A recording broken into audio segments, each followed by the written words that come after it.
विद्यार्थी मित्रांनो, सह्याद्री ट्युटोरियल्स मध्ये तुमचं स्वागत आहे. केमिस्ट्रीचे इम्पॉर्टंट टॉपिक्स या विषयावर मी बोलणार आहे. मग तुम्हाला असं वाटेल, की ज्या टॉपिकचं वेटेज जास्त आहे, तो टॉपिक इम्पॉर्टंट. पण माझं म्हणणं आहे, सगळे टॉपिक इम्पॉर्टंट आहेत बरं का, लक्षात घ्या. म्हणजे या व्हिडिओमध्ये मी थोडासा वेगळा प्रकार करणार आहे. मी प्रत्येक टॉपिक मधलं तुम्हाला काय पहिल्या अटेम्प्टला फिनिश करायचं आहे, हा क्रम देणार आहे. करायचंय सगळं तुम्हाला, पण मी सांगेल तसं करायचंय. माझ्या अनुभवाचा तुम्हाला नक्की फायदा होईल. मग व्हिडिओ जेव्हा आवडेल ना, तेव्हा लगेच त्याला लाईक करायचं बरं का. आणि सगळ्यात महत्त्वाचं, की सबस्क्राईब करायला विसरू नका. मित्रांबरोबर शेअर पण करा हा व्हिडिओ. कारण हा व्हिडिओ तुमचं बरचसं टेन्शन कमी करणार आहे. आता मी तुम्हाला सांगू का, की ॲक्चुअली बरं का, की तसा विचार केला तर एवढे जे टॉपिक आहेत, 16 टॉपिक आहेत, है ना? मग या 16 टॉपिकमध्ये काय करायचं? आता तुम्ही नोट डाउन करून ठेवा. मी सांगेल तसंच. की सॉलिड स्टेट करायचं आहे ना, पहिल्यांदा तुम्ही त्यातले न्यूमेरिकल्स करायचे. ओके. दुसरं काही नाही. पहिल्यांदा न्यूमेरिकल्स करायचे. मग तुम्हाला सॉलिड स्टेट केव्हाही घ्यायचं असेल, तर पहिल्यांदा न्यूमेरिकल्स. बरं. सोल्युशन तुम्हाला टॉपिक घ्यायचे. करायचे आहेत. सगळे टॉपिक करायचे आहेत. सगळे टॉपिक आय-एम-पी आहेत. पण सोल्युशन जेव्हा घ्याल ना, तेव्हा पहिल्यांदा त्यातले डेफिनिशन्स करायचे आहेत. Osmosis, isotonic, hypertonic, KB, KF, molar elevation constant, molar depression constant पहिल्यांदा. त्याच्यानंतर आयोनिक इक्विलिब्रियम म्हटलं, की पहिल्यांदा पीएच प्लस पीओएच करायचं आणि त्याचे न्यूमेरिकल्स करायचे. पहिल्यांदा. भरपूर मोठा सेक्शन आहे. मग त्यात बफर सोल्युशनमध्ये सुद्धा पीएचचे न्यूमेरिकल्स आहेत. एक वेगळं इक्वेशन आहे. मग ते तुम्हाला करायचं. Chemical thermodynamics. आता इथं केमिकल थर्मोडायनामिक्स म्हणलं तर इथं सुद्धा मी म्हणेन डेफिनेशन एन्थाल्पीच्या वगैरे ठीक आहे. त्याच्यानंतर इलेक्ट्रोकेमिस्ट्री पहिल्यांदा डायग्राम काढायचे पहिल्यांदा. H2O2 fuel cell, dry cell, lead accumulator, lead storage cell सगळ्या डायग्राम स्टँडर्ड हायड्रोजन इलेक्ट्रोड पहिल्यांदा डायग्राम करायचं. केमिकल कायनेटिक्स म्हणले की पहिल्यांदा डिस्टिंग्विश करायचं आहे. ऑर्डर ऑफ रिएक्शन आणि मॉलिक्युलरिटी. सर एकच प्रश्न, एकच करा. एकच करा. या क्रमानं जावा लक्षात घ्या बरं का. आता एलिमेंट्स ऑफ ग्रुप 16, 17, 18 मी तुम्हाला सांगतो. आता हे ग्रुप 16, 17, 18 मध्ये ना ते मोमेंटचा एक फॉर्म्युला आहे रे. मॅग्नेटिक मोमेंटचा formula N into bracket N+2 बरोबर आहे.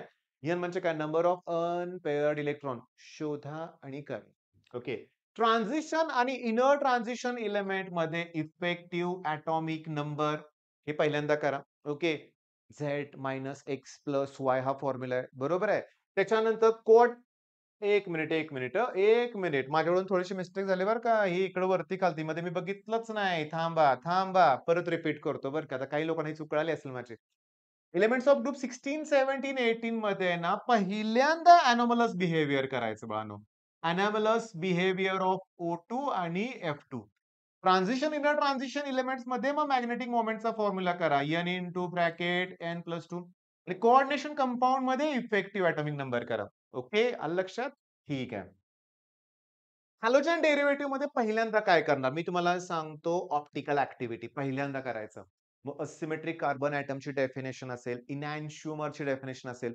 2:n फॉर्म्युला आहे. पूर्ण कन्सेप्ट क्लिअर पाहिजे बरं का. अल्कोहोल फिनॉल इथर मध्ये स्टार्टलाच फिनॉलनं सुरुवात करा. मग फिनॉलची डेफिनेशन रिसॉर्सिनॉल, कॅटॅकॉल, ओके, पायरोगॅलॉल. याच्यात किती OH ग्रुप असतात हे विचारतात परीक्षेत. एकदाच परफेक्ट करा. एकदाच परफेक्ट. हायड्रोक्विनॉन पण आहे त्याच्यात बरं का. काहीमध्ये 2 OH ग्रुप आहेत. एक ऑर्थोला, एक पॅराला, एक मेटा पोझिशन, पॅरा पोझिशन त्याच्यानुसार त्याची नावं आहेत. पायरोगॅलॉलमध्ये 3-3 OH ग्रुप आहेत. मग ते कराच पहिला आणि फिनॉलचं प्रिपरेशन रिएक्शन करा. फिनॉलच्या केमिकल प्रॉपर्टीज करा. Aldehyde ketone, carboxylic acid. आता याच्यातलं काय करायचं? अल्डिहाइड कीटोन आणि कार्बोक्सिलिक ॲसिड सांगतो. स्टार्टलाच तुम्ही डेफिनेशन आणि क्लासिफिकेशन अल्डिहाइड कीटोन आणि ॲसिडची सुद्धा. ॲसिडमध्ये एवढं क्लासिफिकेशन नसेल, पण अल्डिहाइड आणि कीटोनची डेफिनेशन क्लासिफिकेशन करा. अमाइन आता अमाइन मी तुम्हाला क्लिअरली सांगतो, वेळ लागू दे, पण अमाइन मधल्या नेम रिएक्शन्स भरपूर आहेत करायच्या. कुठल्या आहेत? मी तुम्हाला सांगतो अमाइन मध्ये कोणत्या रिएक्शन्स आहेत.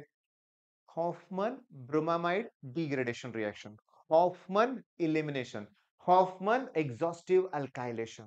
ओके, अजून त्याच्यामध्ये हाइन्सबर्ग रिएजंट आहे, त्याची पण रिएक्शन करा. अजून गॅब्रियल थालामाइड सिंथेसिस आहे, ती पण करा. मेंडिस रिडक्शन आहे. हा, मग ह्या नेम रिएक्शन्स करायच्या. बायोमॉलिक्युल्समध्ये पहिल्यांदा ग्लुकोज. बाळांनो, हे छान चाललंय असं वाटतंय बरं का. तुम्हाला दिसतंय ना बाळांनो, मी येलो कलर दुसरा कलर चेंज करू का रे? दिसतंय पण जरा बघा मी सांगतोय पण ग्लुकोज. इंट्रोडक्शन टू पॉलिमर केमिस्ट्रीमध्ये पहिल्यांदा सगळ्या मोनोमरचं नाव आणि स्ट्रक्चर करायचं सांगतो. आणि मग त्या रिएक्शन्स आपोआप होणार आहेत. आणि ग्रीन केमिस्ट्री आणि नॅनो केमिस्ट्रीमध्ये तुम्हाला स्टार्टलाच डेफिनेशन्स, प्रिन्सिपल्स आणि युजेस. मग प्रिन्सिपल्समध्ये पर्सेंटेज एटॉम इकॉनॉमी पण आहे बरं का. 12-13 प्रिन्सिपल्स आहेत. सगळं करावं लागेल. युजेस कार्बन ब्लॅक वगैरे बघा टायरचं लाईफ इन्क्रीज करण्यासाठी असे टिपिकल युजेस आहेत. कुठल्या काचेत कुठला कलर वगैरे असे पण युजेस आहेत. आणि हो, शॉर्ट फॉर्म आहेत. शॉर्ट फॉर्म आहेत. तर मला आठवत नाही बरं का. एक्स-डी-आर वगैरे असे काही नावाचे टेबल आहे बघा. ते सगळे तुम्हाला तुम्हाला करायचं आहे. बरं चला, आपण कलर चेंज करू. हा कलर कसा दिसतो बघूया. थोडंसं ओके दिसतंय तुम्हाला. काही हरकत नाही. आता किंवा मला तर असं वाटतंय ब्लॅक कलर घेतलेला उलटा बरं पडतोय काय? ओके. ठीक आहे. बरं आता हे एवढं जे केलं तुम्ही केमिस्ट्रीला, कुठला टॉपिक सोडलाय का आपण? नाही सोडला. त्याच्या पुढे काय?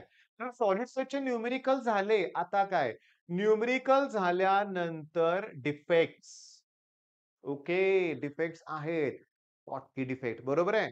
फ्रँकेल डिफेक्ट अरे खूप इम्पोर्टंट आहे. खूप इम्पोर्टंट आहे. सगळ्यात इम्पोर्टंट आहे डिफेक्ट.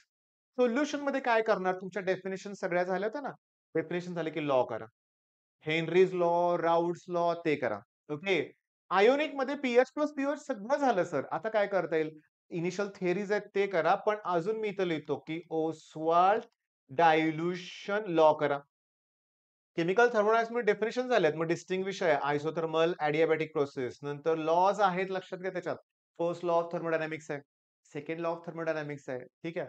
आणि त्याच्यात सगळ्यातले न्यूमेरिकल्स तर करायचे आहेत. इलेक्ट्रोकेमिस्ट्रीमध्ये डायग्राम झाल्या सर. पुढं काय त्याच्यातलं आहे? मी तुम्हाला सांगतो न्यूमेरिकल्स. न्यूमेरिकल्स दुसरं काय नाही बरं का. केमिकल कायनेटिक्समध्ये सुद्धा न्यूमेरिकल्स खूप सोपे. माझे जुने व्हिडिओ बघा बरं का.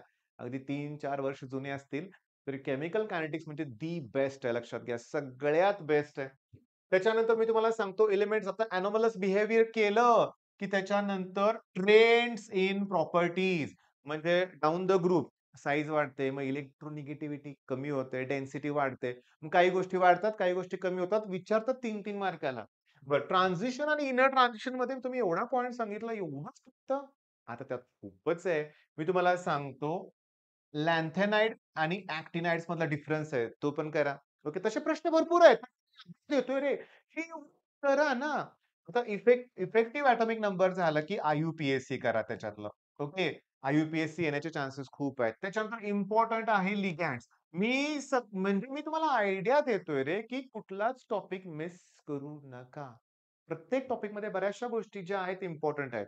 ऑप्टिकल ॲक्टिव्हिटी झालं, की तुम्ही एस-एन-1, एस-एन-2 डिफरन्स करा. एस-एन-1, एस-एन-2 तुमच्या लक्षात आलं का? रिएक्शनचा पार्ट सोडून तुम्हाला मी देतोय. रिएक्शनमध्ये तुम्ही गडबडता विनाकारण. विनाकारण गडबडता.